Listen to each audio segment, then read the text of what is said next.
কে এই ভাতিজা সাজু বলো, এই ইলিয়াস কি করছে? তাকে কি বিদেশ থেকে ধরে পাঠাই যাবো? বলো তো সে কি বলতে চায়, বলো। এই সাজু, তুমি ভয় পেও না, বলো। সোশ্যাল মিডিয়া অ্যাক্টিভিস্ট আরেকজন ইলিয়াস হোসাইন সহ এরকম সোশ্যাল মিডিয়া কিছু অ্যাক্টিভিস্ট আছে, তারা হয় উদ্দেশ্য প্রণোদিত ভাবে অথবা কারো ফান্ডিং এ অথবা কারো এজেন্ট হিসেবে বাংলাদেশের মানুষের আবেগকে নিয়ে তারা খেলা করে, এবং তারা তাদের জায়গা থেকে কোনো প্রকার সত্যতা ছাড়া, তথ্যের যাচাই বাছাই ছাড়া তারা তাদের জায়গা থেকে বিভিন্ন মানুষকে হাওয়া প্রতিপন্ন করে। এই ধরনের যারা আছে, তাদের শুধু সোশ্যাল মিডিয়া পেজ বা অ্যাকাউন্ট নয়, তাদের বিরুদ্ধে দেশে এবং দেশের বাইরে থাকুক তাদের বিরুদ্ধে ব্যবস্থা নেওয়া উচিত, কারণ তারা এই মিথ্যা প্রপাগান্ডাগুলো করতেছে যেটা কোনো সত্যতা নাই। তখন কিন্তু হবে। দেখেন, সাংবাদিক ইলিয়াস হোসেন তিনি আসলে কারোরই না। দিন শেষে যতটুকু আমরা বুঝতে পারি যে সাংবাদিক ইলিয়াস ইদানিং সময়, আমি ওনাকে নিয়ে সমালোচনা করি এই কারণেই করি যে হঠাৎ করে তিনি আসলে যেই ভাষায় কন্টেন্ট তৈরি করেন বা ওনার যে কন্টেন্টের মান ছিল সেখান থেকে ক্ষুদ্র ক্ষুদ্র বিষয়ে প্রতিক্রিয়া জানিয়ে বিভিন্নভাবে ইতিমধ্যে বিতর্কিত হয়েছেন। তার ফেসবুক পেজ চলে গেছে, ইউটিউব চ্যানেলও গেছিল, এগুলো আবার রিস্টোর করা হচ্ছে, দুই একটা ফিরেও আসছে। তার বাংলা এডিশনও সরকার কর্তৃক বন্ধ করে দেওয়া হয়েছিল, আমি জানি না এখন এটা চালু হয়েছে কিনা। কিন্তু কেন হঠাৎ করে সার্জিস ইলিয়াস হোসেনের উপর এই খেপা খেপলো? ঘটনার প্রেক্ষাপট হচ্ছে, গেল কয়েকদিন আগে সাংবাদিক ইলিয়াস একটা পোস্ট করেছেন সার্জিস আলমকে নিয়ে। সেই পোস্টটা ছিল এরকম যে ওবায়দুল কাদেরকে ভারতে পালাতে সহযোগিতা করেছিল সার্জিস, সেখানে সেনাপ্রধান সহ বিভিন্ন বক্তব্য তিনি দিয়েছেন। এই বক্তব্যগুলোর সত্যতা কি?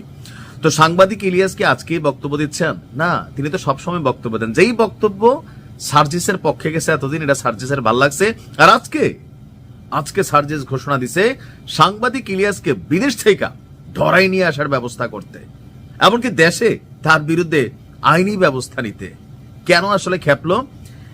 সাংবাদিক ইলিয়াসকে নিয়ে সার্জিসের যেই প্রতিক্রিয়া সেটা হচ্ছে যে টাকা খাইয়া অথবা রাজনৈতিক উদ্দেশ্যে অথবা বিভিন্ন কারণে ইলিয়াস আসলে ফেসবুকে কন্টেন্ট বানায়, আর এই কন্টেন্টগুলো যাচাই বাছাই তথ্য ছাড়া মানহীন একটা অডিয়েন্স আছে তাদের জন্য বানাইয়া মানুষের ইজ্জত সম্মান নিয়া খাটকা পাকাপি সহ আর অনেক কিছু তিনি করান।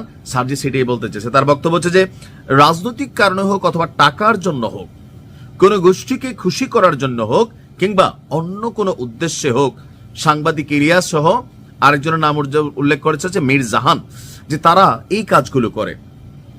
এদের যদি সামর্থ্য থাকে তাহলে তারা উপযুক্ত তথ্য প্রমাণ দিক, কিন্তু তা না করে এরা একটার পর একটা মন গড়া মিথ্যা তথ্য দিয়ে সাধারণ মানুষকে বিভ্রান্ত করে, কারো না কারো অসৎ উদ্দেশ্য বাস্তবায়ন করছে। এদের মতো মানুষদের মুখোশ একদিন না একদিন উন্মোচন হবে ইনশাআল্লাহ। শুধু সময়ের অপেক্ষা করে সার্জিস বসে আছে। আল্লাহর কাছে একটাই চাওয়া সার্জিসের, কোন তথ্য প্রমাণ ছাড়া একজনকে নিয়ে এই ধরনের ঘৃণ্য অপপ্রচারের ফল এদের যেন দুনিয়াতে ভোগ করতে হবে, কিন্তু এটা বাস্তবতা। কারণ সাংবাদিক ইলিয়াস বিএনপিকে নিয়ে যে ভাষায় কথা বলেন, পিনাকি এবং সাংবাদিক ইলিয়াস বা কনক সরার, ওনাদের একটা টিম আছে আমাদের দেশের মাহমুদুর রহমান সহ। তো ওনাদের একটা অবস্থান হচ্ছে এই মুহূর্তে পলিটিক্যালি জামাতের পক্ষে, এটা কিন্তু বাস্তবতা। তো এর আগে যখন তারা কথা বলতেন তখন সবার কাছে মনে হইতো যে তারা বিএনপির পক্ষে কথা বলতেছেন, কারণ আওয়ামী লীগকে হটাইতে তখন একটা ন্যারেটিভ তৈরি দরকার ছিল। ইলিয়াস পিনাকি তারা সেটা করছেন, সফলও হয়েছেন। তো সেটার জন্য সার্জিস আবার প্রশংসা করেছে। কিন্তু এখন যখন সার্জিস ক্ষমতায়, ভাই আপনি যখন চেয়ারে বসবেন তখনই তো আপনার নিয়ে সমালোচনা হবে, আপনার দোষ নিয়ে আলোচনা হবে। আপনি যখন চেয়ারে নাই, লুঙ্গির তলে থাকা কেউ, তখন তো আপনারা কেউ চিনেই না, আপনার নিয়ে আলোচনা সমালোচনা হবে না। কার বউকে ভাগায় নিছে কোনো আলোচনা আছে? নাসির যখন তামিমারে হাত দিল তখন তো সারা বাংলাদেশ জানলো, তাই না? এরকম ঘটনা তো অ্যাভেলেবেল এই দেশে। তো এখন বিষয়টা হচ্ছে সার্জিসের ধৈর্য রাখতে হবে। সাংবাদিক ইলিয়াসরে গুতা দিয়া, আমি জানি না সাংবাদিক ইলিয়াস আরো কি নিয়ে আসতেছে, কারণ সাংবাদিক ইলিয়াসকে বিদেশ থেকে আলগি দিয়া নিয়ে আসার ব্যবস্থা করার জন্য সার্জিসটা কিন্তু ঘোষণা দিয়ে দিছে। এমনকি তারা যদি পার্লামেন্টে যায়, আগামী দিনে সরকারে এনসিপি 2-4-10টা সিট তো লইয়া যাবে জামাতের সাথে, তো সেই সময় তারা একজন রানিং এমপি থাকবে। সাংবাদিক ইলিয়াস বাংলাদেশে আসলে ওনাকে ধরে বাটাম দেওয়া হবে, কারণ তাদেরও একটা টিম আছে। এটা হচ্ছে বাস্তবতা। তো সবকিছু মিলিয়ে আমরাও মনে করি যে দেখেন, আমারও একটা অডিয়েন্স আছে, সোশ্যাল মিডিয়াতে মিলিয়ন মিলিয়ন ফলোয়ার আছে আমাদেরও। আমরা চাইলে কারোর চরিত্র হননও করতে পারি, আবার পজিটিভলিও বলতে পারি, তবে কন্টেন্ট যেন সবসময় সত্য হয়। আমার ব্যক্তিগত রাগ গুসা থেকে একজন মানুষের ইজ্জত যেন হরণ না করি, প্রত্যেকটা কন্টেন্ট ক্রিয়েটারের এটা মাথায় রাখা কিন্তু আসলেই উচিত। এখন এই যে সার্জিস বনাম ইলিয়াসের খেলায় কে জিতবে? আমি জানি সার্জিস হারবে, কারণ সাংবাদিক ইলিয়াস সার্জিসের খাট কই নিয়ে কাঁপায়, এটা দেখার অপেক্ষায় আছে জাতি। ভালো থাকুন।